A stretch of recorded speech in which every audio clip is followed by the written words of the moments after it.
Olá, bem-vindos ao 5º episódio do podcast Saúde com Propósito, o programa que marca os 80 anos da CUF, hoje diretamente aqui no Centro de Saúde CUF Almada, uma das mais recentes apostas da rede. A inovação sempre foi uma prioridade para o grupo, desde a sua origem, que o investimento em equipamentos de última geração tem sido uma constante, ajudando a garantir os melhores cuidados de saúde que a tecnologia pode oferecer. Mas a inovação, naturalmente, não se esgota em equipamentos e tecnologias, é uma cultura, é uma forma de pensar e, por vezes, a inovação pode estar onde menos se espera. Inovar do ponto de vista clínico, mas também na modernização administrativa, identificando novas formas de fazer mais e melhor. Tudo isto traz resultados. Da saúde digital à inteligência artificial, da gestão de recursos humanos à simplificação de processos, a inovação é necessária em todas as áreas.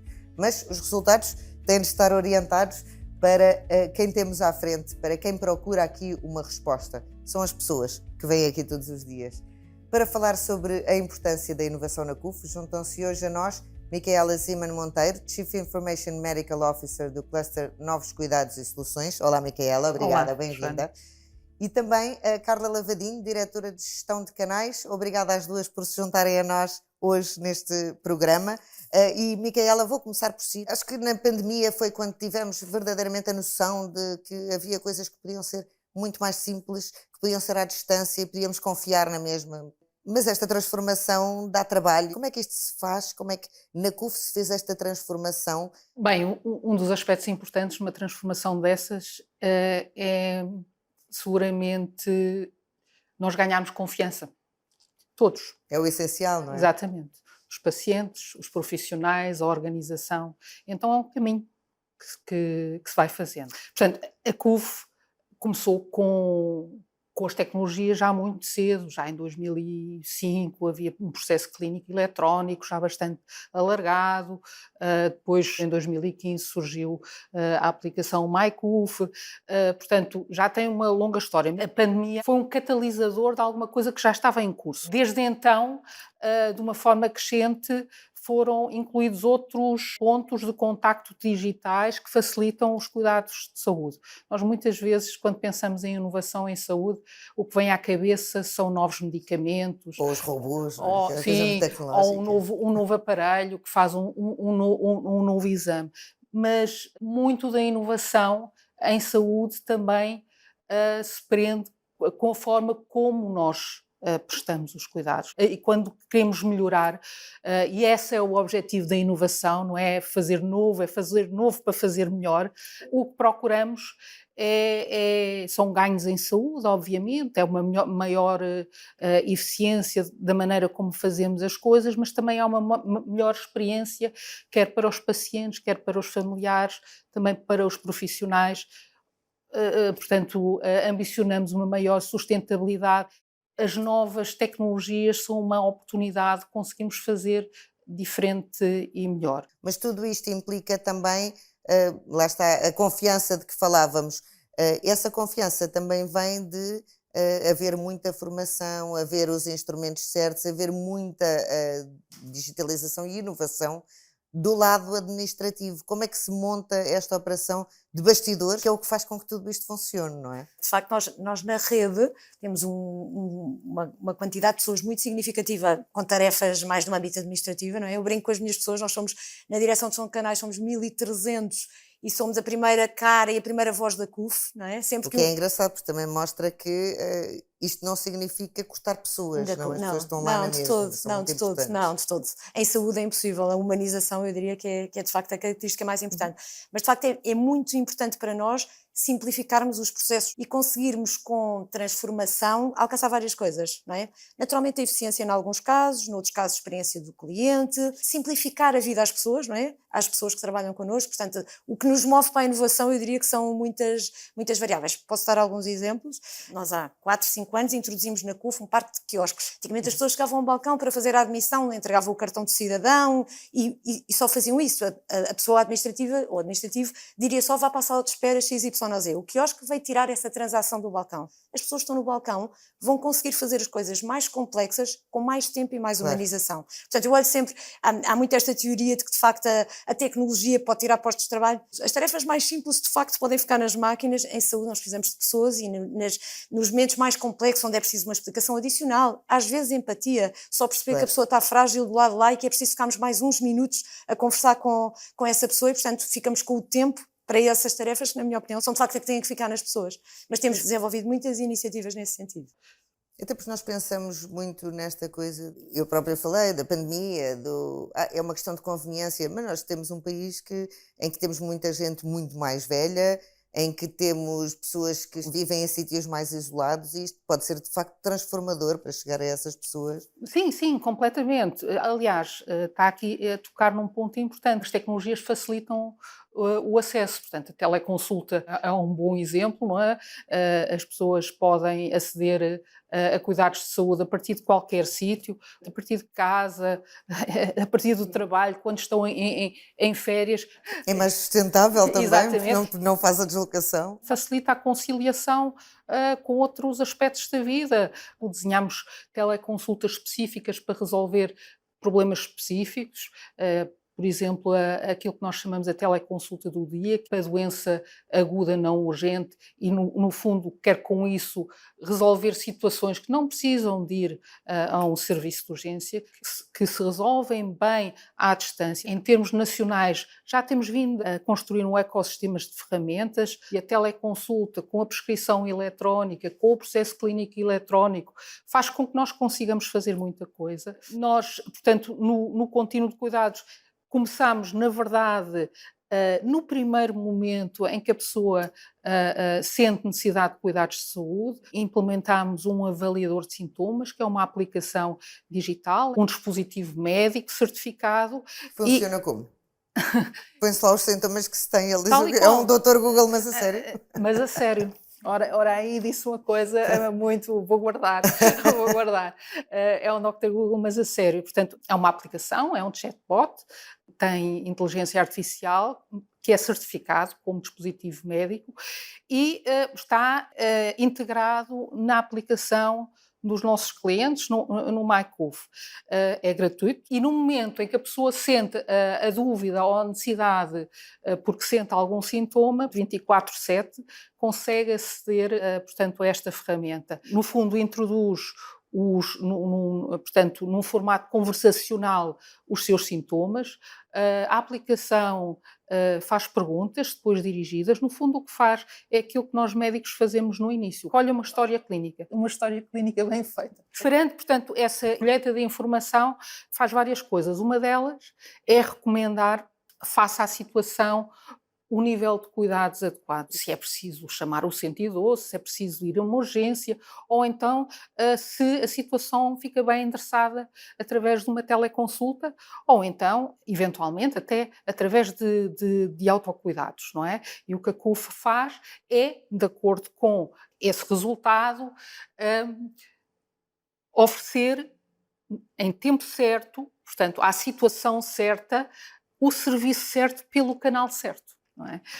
E toda essa informação é integrada no processo clínico eletrónico daquele paciente. Isso quer dizer, se o paciente desloca uma consulta, a um atendimento permanente, ou até na próxima vez que vai ao médico que o segue habitualmente, lá vai estar a informação. Cuidados que são integrados e não são episódicos e em silos. Mas há também aqui um lado, às vezes nem é tanto convencer, é ensinar as pessoas, porque nós temos uma população muito envelhecida, às vezes há uma certa resistência ou mesmo incapacidade de lidar com toda esta inovação à partida. Uma pessoa mais velha que chega e não sabe como é que aquilo funciona ou que tem a teleconsulta disponível, mas não faz ideia. Portanto, há aqui também um trabalho de ensinar a mexer nestas ferramentas, é isso também que permite? Sim, nós quando pensamos nas opções que disponibilizamos aos clientes, temos de ter isso naturalmente em consideração. Vamos ter diferentes tipos de pessoas, não é? Por exemplo, os meus filhos com 20 anos não concebem a ideia de um papel, de ter uma marcação e de sair do hospital com um papel, para eles está tudo no bolso, e ainda bem para o planeta, não é? Poupamos também o papel. Portanto, há de facto, temos que conseguir oferecer várias opções aos clientes para conseguir. As pessoas, como estava a dizer, as pessoas mais envelhecidas têm dificuldades com os quiosques, estão sempre pessoas no balcão e a pessoa tem sempre a opção de escolher e ir falar com alguém para lhe explicar as coisas de outra forma, não é? Ou por exemplo, agora temos estado a desenvolver e estamos agora a trabalhar bastante para progredir na nossa aplicação, para as pessoas terem tudo no bolso. Vai servir a uma faixa etária, pode não cobrir a totalidade das pessoas. E, portanto, o que nós temos que pensar é, de facto, em desenhar fluxos, processos, onde nós consigamos, para já, acompanhar tendências e responder às necessidades de diferentes pessoas. E, portanto, também nós, na parte administrativa, no meu caso em concreto, temos que conseguir responder às diferentes gerações.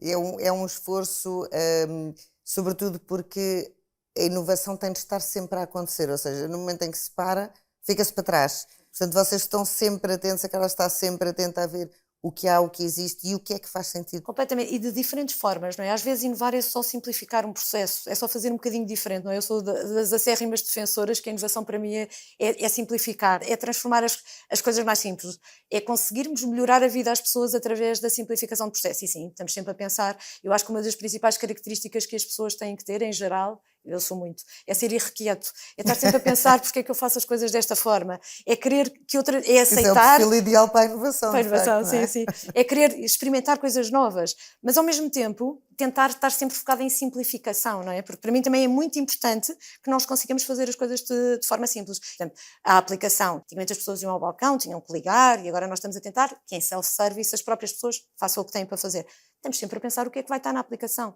Vamos pôr lá resultados de exames para as pessoas não terem que ir a um hospital para levantar um resultado de umas análises, por exemplo. Vamos permitir que as pessoas marquem através da aplicação. Vamos permitir que as pessoas consultem o seu histórico. Vamos colocar um avaliador de sintomas para as pessoas também poderem cuidar de si através da aplicação. Portanto, temos de facto estar sempre a pensar como é que nós conseguimos com esta transformação ir progredindo. Doutora Micaela, esta inovação prossegue também o objetivo de cuidar mais das pessoas na saúde do que na doença. E, de facto, tratar a saúde, prolongar os tempos de vida com a saúde e não entrar em ação só quando as pessoas se sentem mal, quando têm algum problema.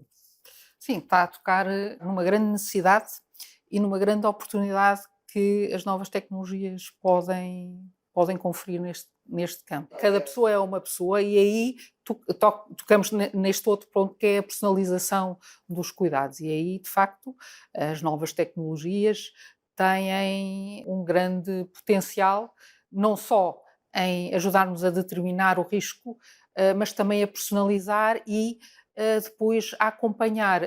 Antigamente, os cuidados de saúde também tinha a ver, digamos, com o perfil das doenças, que tem vindo a mudar com o próprio envelhecimento de um perfil antigamente mais agudo, episódico, e hoje em dia numa era em que predominam as doenças crónicas que nos acompanham durante a vida. Que é mais longa também. Que é mais longa também e em que muitas delas até podem ser ou prevenidas ou retardadas. Esta questão de nós conseguirmos, através das tecnologias, acompanhar as pessoas, monitorizando parâmetros que nos alertem atempadamente para que tenhamos que intervir e até mesmo para a própria literacia, as pessoas, através das tecnologias, também tornam-se, digamos, mais empoderadas e mais ativas na gestão da sua saúde. Porque são parte ativa, não é? Não só consomem aquilo que alguém lhes diz, mas estão envolvidas. Isso é muito, muito bom.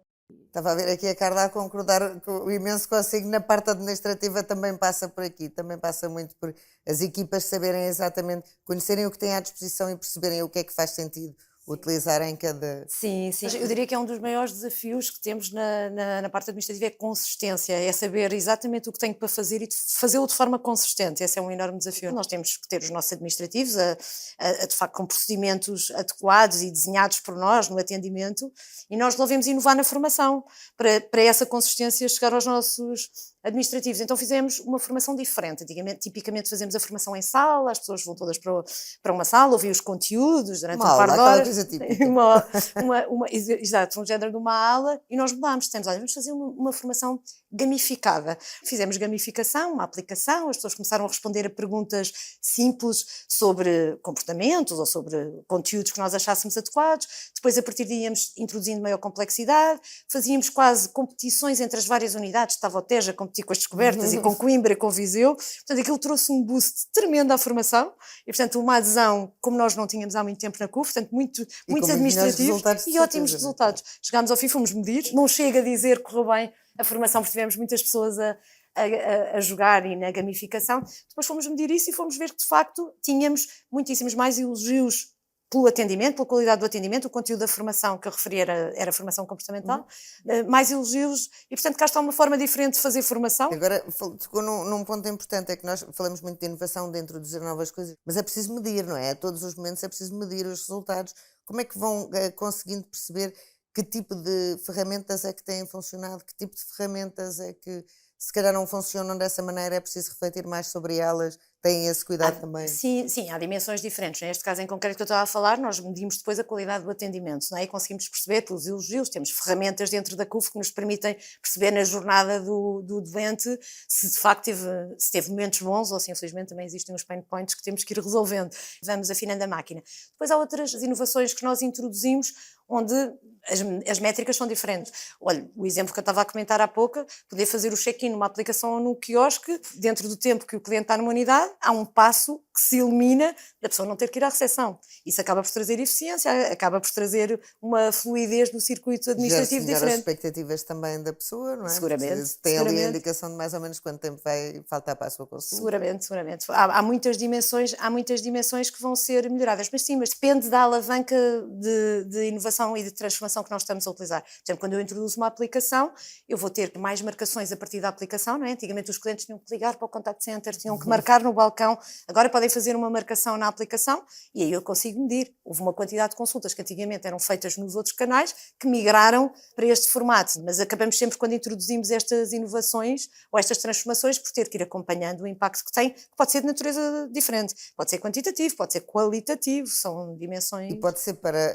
as pessoas, portanto, para a experiência público, do cliente, também pode ser para a parte dos médicos, não é? Porque, também por exemplo, para os uma pessoa se pode escolher o médico, vocês têm que garantir que está lá a agenda dele, que é atualizada a cada momento, que também para os preciso gerir, e também gerir expectativas, imagino. Sim, nós, por exemplo, com as agendas, também está na minha direção a gestão das agendas dos médicos e temos uma preocupação enorme em tentar otimizar as agendas dos médicos, não é? Há muitos anos atrás, o médico, quando começava a trabalhar na CUF, dizia o dia, a hora que vinha trabalhar, tinha uma administrativa que tratava da sua agenda. Hoje em dia já não é assim, já temos ferramentas onde o médico pode dizer quando é que não vai estar, para nós bloquearmos o agendamento. Cá está um processo onde nós pensamos muitas vezes o que é que vamos fazer com a agenda do médico. Vamos tentar garantir que ela está bem preenchida. Não deve ser fácil. Sim, não é fácil. Olha, introduzimos agora um mecanismo de relembrar às pessoas que vão ter uma consulta. 72 horas antes da consulta enviamos um SMS para que o cliente nos diga vou, não vou. No caso dos clientes dizerem que não vêm, nós libertamos a vaga para outro cliente. Isto é importantíssimo. O tempo médico é precioso. Portanto, temos este mecanismo de ir relembrando aos clientes que têm atos médicos, é importantíssimo. Ou, por exemplo, temos mecanismos de perceber que 2 pessoas marcaram uma consulta com um intervalo de tempo muito curto. Não vai dar. Se calhar, não, pode haver doentes que precisem mesmo, claro. Não é? Há doentes crónicos que precisam de ir vezes seguidas, haverá várias situações. Mas pode não ser tempo suficiente. Sim, não, e às vezes pode ser só uma pessoa que fez uma marcação, porque é fácil, em 2 slots e depois logo escolho quando vou. E portanto nós aí também temos mecanismos para ligarmos às pessoas para perguntar, são mesmo necessárias as consultas e sensibilizamos as pessoas, não é? Temos uma lógica muito didática ainda de dizer às pessoas que pode estar a tomar o tempo de outra pessoa que precisa daquela consulta, mas essas são outros processos que nós tentamos trabalhar para tentar, neste caso em concreto, otimizar a gestão do tempo médio. Como é que se fomenta uma cultura de inovação? Há aqui, naturalmente, uma ligação a um ecossistema de startups que tem de ter uma ligação direta com a CUF, porque não é a própria CUF que consegue cavalgar toda esta inovação, não é? Não, sem dúvida. Esta inovação surge num ecossistema de inovação e as startups aqui têm um papel importante e a CUF cuida muito desta relação com as startups num sentido de perceber o que surge, portanto, de estabelecer contacto com aquelas que possam vir a ser relevante para a CUF e depois surgem parcerias boas para ambas as partes e muitas vezes, a partir destas parcerias, surgem projetos pilotos que depois, uma vez bem-sucedidos, são integrados naquilo que são os cuidados. Um bom exemplo é a nossa parceria com uma empresa que se chama Tucuvi e que desenvolveu um chatbot, um robô que fala com as pessoas e que nós utilizamos para o seguimento nas cirurgias em ambulatório. Hoje em dia, quando o paciente tem alta para casa, nós conseguimos continuar a vigilância. E então o que é que a Clara faz? A Clara liga nas 24 horas a seguir ao paciente e coloca uma série de questões exatamente para averiguar se o pós-operatório está a correr bem como expectável. E nas situações em que possa haver uma dúvida, haver algum sinal que possa fazer suspeitar que haja necessidade de algum suporte, nesse momento temos uma equipa de enfermeiros que liga ao paciente, ao pós-operado.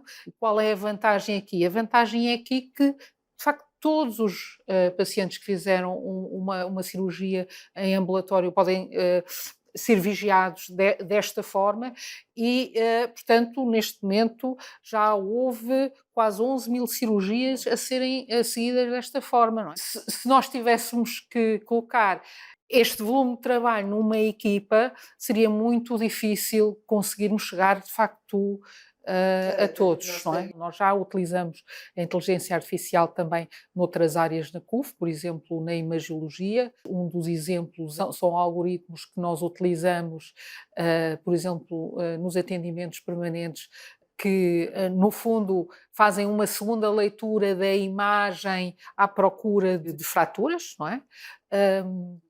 E fraturas, às vezes microfraturas. Ora, nem mais, que são difíceis, eu sei de experiência própria, são difíceis às vezes de identificar. E depois, quando nós pensamos que estes serviços são serviços com muita pressão e também ficam cansados, não é? Portanto, o ser humano cansa-se, as máquinas nesse aspecto têm aí uma vantagem.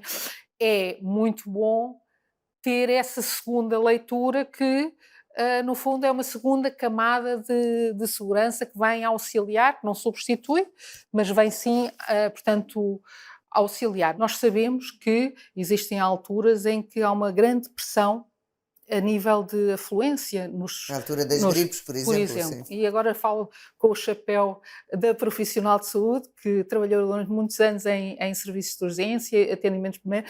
Era muito bom poder chamar mais um para conseguirmos assistir de uma forma mais rápida, com menos espera. Então aí nós incluímos aquilo que é uma teleconsulta no serviço de urgência, com dispositivos médicos que nos permitem a observação física, como a auscultação, olhar para dentro dos ouvidos, olhar para dentro da garganta, ver a pele em alta resolução, de forma a que nós possamos aumentar a equipa médica em cada momento através desta teleconsulta.